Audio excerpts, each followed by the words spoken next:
بسم اللہ، توکلت علی اللہ، لا حول ولا قوت الا باللہ، توکلت علی اللہ کہہ کر کے آپ جب نکلے اپنے گھر سے تو اللہ تعالیٰ اس بندے کے لیے کیا ہو جاتا ہے؟ پیارے رسول نے کہا کفیتا، کافی ہو جاتا ہے، وہ ہدیتا، اسے اچھی رہنمائی کر دی جاتی ہے، وہ اقیتا، اسے بچا لیا جاتا ہے شیطان سے، نقصانات سے، اذیتوں سے، مسائل سے، مشکلات سے، اور شیطان کی یا کسی طرح کی کوئی تدبیر اس کے کام نہیں آتی ہے، وہ محفوظ کر دیا جاتا ہے۔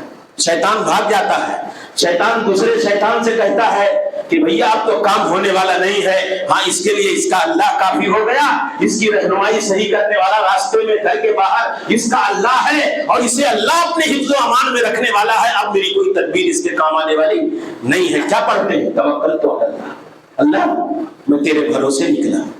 انبیاء کرام کی زندگیوں کو پڑھو، اللہ تعالیٰ مشکل ترین حالات میں اللہ کی ذات پر بھروسہ کرنے والوں کو راستے نکال دیتا ہے۔ موسیٰ علیہ السلام جب بنی اسرائیل کے لوگوں کو لے کر کے نکلے، تنگ آ گئے، پریشانیاں ہوئی، سمندر کی طرف نکل گئے، کیا ہوا؟ سمندر کے کنارے پہنچے، پیچھے سے الصبا لشکر فرعون نے موسیٰ علیہ السلام کی قوم بنی اسرائیل کا محاسبہ کیا، پیچھا کر لیا، گھیر لیے تھے، آگے سمندر، پیچھے فرعون کا لشکر، گھبرا گئے بنی اسرائیل کے لوگ، موسیٰ علیہ السلام کی قوم کے لوگ، اِنَّا لَمُدْرَكُونَ، اب تو ہم گئے، پکڑ لیے گئے، جکڑ لیے گئے، گھیر لیے گئے، یہ آگے سمندر اور پیچھے فرعون کا لشکر ہے، اب ہم دونوں پاٹوں کے بیچ، چکی کے پاٹوں میں پس کر کے رہ جائیں گے، بچنے والے نہیں ہیں۔ موسیٰ علیہ السلام کو اللہ تعالیٰ نے جب فرعون کے پاس ہارون کے ساتھ بھیجا تھا تو کہا اننی معکم، اے موسیٰ گھبرانا مت، میں تیرے ساتھ ہوں۔ بڑے یقین کے ساتھ بنی اسرائیل کے لوگوں نے کہا کہ ہم پکڑ لیے گئے، اِنَّا لَمُدْرَكُونَ، لا یہ تاکید کے لیے کہا کہ یقیناً اب ہم بچنے والے نہیں، یہ بڑے یقین اور اطمینان کے ساتھ وہ کہہ رہے تھے، اور گھبراہٹ کا عجیب عالم تھا۔ موسیٰ علیہ السلام نے کہا کہ اللہ رب العالمین کے اس بندے نے کلا ان معی ربی سیہدین، کلا ان معی ربی سیہدین، میری قوم کے لوگوں گھبراؤ مت، من معی ربی، میرے ساتھ ہمارا رب ہے، اور اللہ رب العالمین ہماری صحیح رہنمائی کرے گا۔ اللہ نے کہا موسیٰ تم لاٹھی سمندر میں مارو، اللہ تعالیٰ نے راستے بنا دی اور لاٹھی بھی عجیب تھی، جب میدان تیہ میں ہے تو پتھر پہ مارا تو پانی نکل جائے، اور سمندر میں مارا تو اللہ کے حکم سے تو سمندر خشکی کی شکل میں تبدیل ہو جائے۔ یہ اللہ کے بندوں اور اللہ کے نبیوں کو اللہ تعالیٰ جب اللہ کی ذات پر بھروسہ کرتے ہیں تو معجزات سے نوازتا ہے، اور جب اللہ کے نیک بندے، اولیاء، صلحاء، اتقیاء، تو ان کے ہاتھوں سے اللہ تعالیٰ کرامتوں کا ظہور فرماتا ہے۔ سمندر میں راستے بنا دیے اللہ تعالیٰ۔ جب آپ اللہ پر حقیقت میں اللہ پر توکل کرنے والے ہوں گے تو آپ کی زندگی میں دنیا کی بڑی بڑی طاقتیں ہیج نظر آئیں گی، کوئی پاور، کوئی طاقت، کوئی ایم ایل اے، کوئی ایم پی، کوئی سردار، کوئی بادشاہ، اس کی کوئی حیثیت نہیں ہوگی جب ایک اللہ کے بندے کا حقیقی توکل اللہ کی ذات پر ہوگا۔ کون کرنے والا؟ نمرود سے بڑا پاورفل اس دنیا میں کوئی دھرتی پر آیا؟ پوری معلوم دنیا پر نمرود کی بادشاہت تھی، وہ 4 لوگ جنہوں نے پوری معلوم دنیا پر حکومت کی، اس کے سامنے سیدھا سفر اگر کوئی ہوا تو ابراہیم خلیل اللہ کیا کیا تھا؟ اللہ کی توحید کی دعوت کی بنیاد پر آگ کے انگارے اس نے جلوا دیے، شعلہ بار بھڑکتی ہوئی آگ نگاہوں کے سامنے کا ڈال دیا جائے گا۔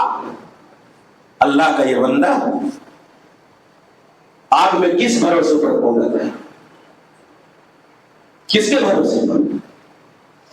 کس کے بھروسے پر؟ اللہ رب العالمین کے بھروسے پر، اور اعلان بھی کیا ابراہیم خلیل اللہ نے۔ علامہ اقبال نے اسی کو کہا بے خطر کود پڑا آتش نمرود میں عشق، بے خطر کود پڑا آتش نمرود میں عشق، عقل ہے محو تماشائے لب باما بھی۔ کس کے بھروسے پر؟ اور نتیجہ کیا آیا؟ ابراہیم خلیل اللہ نے کہا حسبی اللہ و نعم الوکیل۔ یہ نمرود کی آگ ہو ایک طرف، لیکن میرا رب کفا باللہ وکیلا، میرا اللہ میرے لیے کافی ہے۔ اور اللہ کے بھروسے پر اللہ نے آرڈر دے دیا یا نارو کونی بردوں و سلام علی ابراہیم۔ بھروسہ کس کا تھا؟ اللہ کا. تعلق کس سے تھا؟ اللہ سے. دئی اللہ پر توکل کا نتیجہ. ہمارے رزق کا معاملہ بھی اللہ کی ذات پر توکل سے جڑا ہوا ہے. اللہ تعالیٰ نے کہا کہ وَمَن يَتَوَكَّلْ عَلَى اللَّهِ وَهُوَ حَسْبُهُ وَمَن يَتَّقِ اللَّهَ يَجْعَل لَّهُ مَخْرَجًا وَيَرْزُقْهُ مِنْ حَيْثُ لَا يَحْتَسِبُ وَمَن يَتَوَكَّلْ عَلَى اللَّهِ فَهُوَ حَسْبُهُ. سورۃ الطلاق میں اللہ نے کہا جو اللہ کا تقوی اختیار کرے گا اللہ اس کو ایسے غیب سے روزیاں دے گا کہ اس کو پتہ بھی نہیں چلے گا. اور جو اللہ پر بھروسہ کرے گا اللہ رب العالمین اس کے لیے کافی ہے. بھروسہ کرو تو بھروسہ ہمارا کیا ہے؟ کاروبار پر. بھروسہ ہمارا کہاں ہے؟ جھوٹ پر. بھروسہ ہمارا کہاں ہے؟ کانٹا مارنے پر. بھروسہ ہمارا کہاں ہے؟ چٹھائی اور بےمانی پر. نہیں تو اگر نہیں ہوتا تو کیوں کر دو؟ بولو. بےمانی نہیں کرے، جھوٹ نہیں بولو تو دھندہ ہی نہیں ہوئی. ہاں، چٹھائی نہ کرو تو پیسہ ہی نہیں آئی. تو کس پہ بھروسہ ہے؟ ارے اللہ کے بندے، اللہ تعالیٰ نے کہہ دیا تیرے حصے کا رزق تیری زندگی میں جو لکھا ہوا ہے میں تجھے تیری موت سے پہلے دے کر کے رہوں گا، اس سے پہلے تیری موت آنے والی. بھروسہ ہے، ایمان ہے. تو جائز طریقہ اللہ پر بھروسہ کرتے ہوئے کرتے رہے. ہاتھ گاڑی کیوں نہ چلائے؟ ہاتھ گاڑی میں بھی اللہ تعالیٰ وہ رزق تمہارے حصے کا دے کر کے رہے گا جو تم حرام طریقے سے اختیار کر کے لا رہے ہو. یہ ہمارا اللہ رب العالمین پر بھروسہ نہ ہونے کا ایک سبب ہے کہ ہم نے اپنے کاروبار پر، اپنی عقل پر، اپنی دانائی پر، آدمی سوچتا ہے میں کوئی بڑا ہوشیار ہوں، بڑے خاندان میں پیدا ہوا ہوں، بڑا عقل مند اور زیرت اور ہوشیار ہوں. ہاں، یہ ہماری عقل مندی ہماری تجارت کی وجہ ہے، کامیابی کا راز ہے. اللہ تعالیٰ کہتا ہے نہیں، یہ تیرے ایمان کی کمزوری ہے. جو اللہ پر بھروسہ کرے گا اللہ رب العالمین اس کے لیے کافی ہے. کہا دیکھو پرندوں کی مثال پیارے رسول نے حدیث بیان کی. کہا لو انکم تتوکلون علی اللہ حق توکلہ لرزقتم کما ترزق الطیر تغدو خماصا وتروح بطانا. دیکھو یہ اللہ کہ اس مخلوقات میں پرندے صبح خالی پیٹ نکل جاتے، کوئی پتہ نہیں ہوتا کہاں دانا ملے گا. کچھ پتہ ہوتا ہے؟ نکل گئے اللہ بھروسے. کس پر؟ اللہ پر بھروسہ. اللہ کے رسول کہتے ہیں اگر تم اسی ایمان اور عقیدے اور توکل کے ساتھ جیو گے تو اللہ تمہیں بھی ان پرندوں کی طرح روزیاں عطا فرمائے گا. یہ پرندے تغدو خماسا، صبح کو خالی پیٹ اللہ بھروسے نکل گئے، کوئی عطا، کوئی پتہ، کوئی ذریعہ نہیں ان کے پاس، بس اللہ کا بھروسہ ہے. نکل گئے، روزی ملے گی، کھائیں گے، لے کے آئیں گے، اپنے بچوں کو کھلائیں گے. کا تروح بتانا، وہ اللہ پر بھروسہ کر کے نکلنے والے پرندے شام کو پیٹ بھر کے واپس آتے ہیں اور اپنے بچوں کے لیے بھی چارہ اور دانہ لے کر کے آتے ہیں. کہ ایسے اگر تم توکل کرو اللہ پر تو اللہ تمہارے لیے روزیوں کے دروازے کھول دے. ہمارا ایمان کمزور ہے. ایک واقعہ مجھے یاد آیا، میں ذکر کر دوں، بات ختم کر دیتا ہوں. عفان ابن مسلم تھے، امام احمد ابن حنبل کے استاد، بہت بڑے محدث. روزی کسی کے ہاتھ میں ہے، کیوں گھبرائیں ہم اپنے مالک سے؟ ہم اپنے مالک کی خوشامد میں اپنے اللہ سے اپنا تعلق اور اپنا ایمان خراب کریں، اپنے عقیدے کا سودا کریں. کتنے لوگ عقیدوں کا سودا کرنے کے لیے تیار ہو جاتے ہیں. بھروسہ تو اس کو اللہ ہی پر ہے، اس پر ہے نا کہ اگر گنپتی بپا کو ہم نے سلوٹ نہیں کیا تو ہمیں میلے نہیں مر پائیں گے. اللہ پر نہیں ہے، تبھی وہ گیا اپنا ایمان کا سودا کر. کارپوریٹر بننا، پردھان بننا ہو تو درگا ماتا کی پوجا کرتے، توحید اور ایمان کا سب ستیہ ناش لگا دیتے. روزی کے لیے، کمانے کے لیے، کھانے کے لیے کیا کیا نہیں کرتے. ارے مالک ناراض ہو گیا، اب مالک کو خوش کرنے کے لیے سب کچھ غلط، حرام حلال سب جائے. عفان ابن مسلم تھے، امام احمد ابن حنبل کے استاد. ان کے زمانے میں خلق قرآن کا مسئلہ، تین بادشاہوں کے زمانے میں بادشاہ تو جب مامون چوکیدار کو، پولیس کو بھیجا، کہا جاؤ 500 درہم وظیفہ ملتا تھا عفان ابن مسلم کو سرکاری دین کی خدمت. گھر کا دروازہ آیا، کھٹکھٹایا، کہا قرآن کے بارے میں تمہاری کیا رائے ہے؟ اللہ کا کلام ہے یا مخلوق ہے؟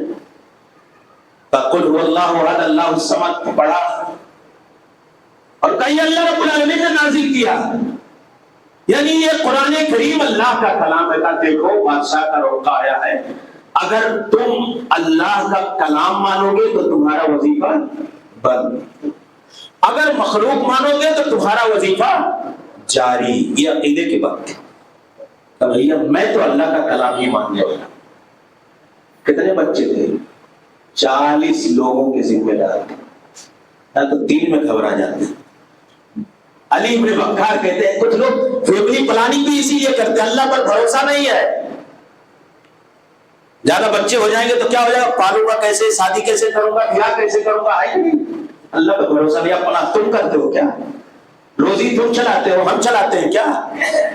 علی ابن بکار کہتے ہیں کہ ابراہیم بن ادہم کے پاس ایک آدمی آیا اور کہا میرے بہت زیادہ کثرت شکا ہاں الیہ کثرت عیال ہی کثرت عیال، جان بچوں کی کثرت کی شکایت کرنے لگا۔ تو انہوں نے کہا کہ بھیا دیکھ تیرے گھر میں جتنے بچے ہیں، جس کی روزی اللہ کے حوالے نہ ہو اس کو میرے گھر پہ لے آ، اور جس کی روزی اللہ کے حوالے تو اسے اپنے گھر کے اندر رکھ۔ کیا کہا؟ اتنے سارے تیرے بچے ہیں، اگر کوئی بچہ اللہ اس کو روزی نہیں دینے والا ہے تو اس کا رزاق ہے تو اللہ میرے گھر پہ ڈال دے، اور اگر اللہ رزاق ہے تو چھوڑ، اتنا گھبراتا کیوں ہے؟ تو بہرحال 40 لوگوں کے مالک تھا بخاری ابن مسلم، ان کا وظیفہ بند ہو گیا۔ کیوں؟ ایک عقیدے کی، گھر میں بیٹھے ہوئے تھے، آئے پریشان تھے، انسانی فطرت ہے۔ شام میں ایک آدمی آیا، دروازہ کھٹکھٹایا،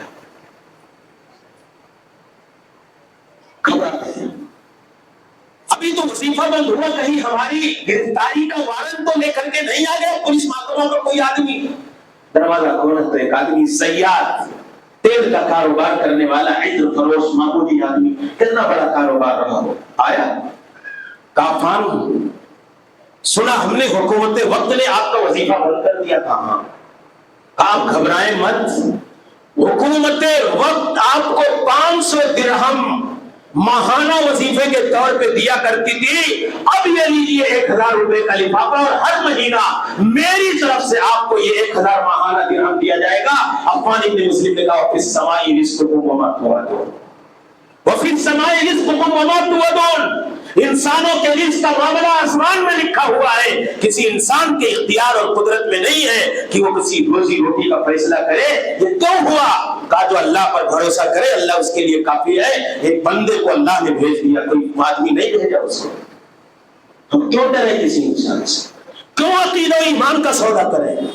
کیوں اپنے ضمیر کا سودا کرے کسی انسان کی خوشامد کے لیے، اور وہ بھی باطل کے ساتھ، ناجائز کے ساتھ، ناحق کے ساتھ؟ اللہ کے بندو، ہمیں اللہ کی ذات پر بھروسہ مضبوط ہونا چاہیے، اور جب یہ ایمان اور توکل ہمارا مضبوط ہوگا تو ہماری زندگیوں میں قوت ہوگی، طاقت ہوگی، پاور ہوگا اور حوصلہ ہوگا، اور حوصلے کے ساتھ اللہ کی ذات پر بھروسہ کرتے ہوئے آگے بڑھنے کی سوچ اور جذبات ہمارے اندر آئیں گے، اور اللہ سے تعلق ہمارا مضبوط ہوگا۔ اللہ جل شانہ سے دعا ہے کہ اللہ العالمین ہم سب کو ایمان اور اسلام اور توحید کی بنیادی شکلوں کو اور عقیدے کے ان تقاضوں کو اور اسلام کی ان علامتوں کو، ایمان کے مظاہر کو اللہ تعالیٰ ہمیں ان کی حقیقی شکل میں سمجھنے کی توفیق عطا فرمائے، سارے مسلمانوں کو سمجھ کر کے زندگی گزارنے کی توفیق عطا فرمائے۔ اللہ توکل کا مفہوم سمجھ کر کے توکل اس قلبی عبادت کی مضبوطی کے ساتھ جینے کی ہم سب کو اللہ توفیق عطا فرمائے۔ اللہ رب العالمین دنیا جہان میں مسلمان جہاں کہیں ہیں، مجبور ہے، مقہور ہے، مظلوم ہے، اے اللہ تو اسلام اور مسلمانوں کی مدد فرما۔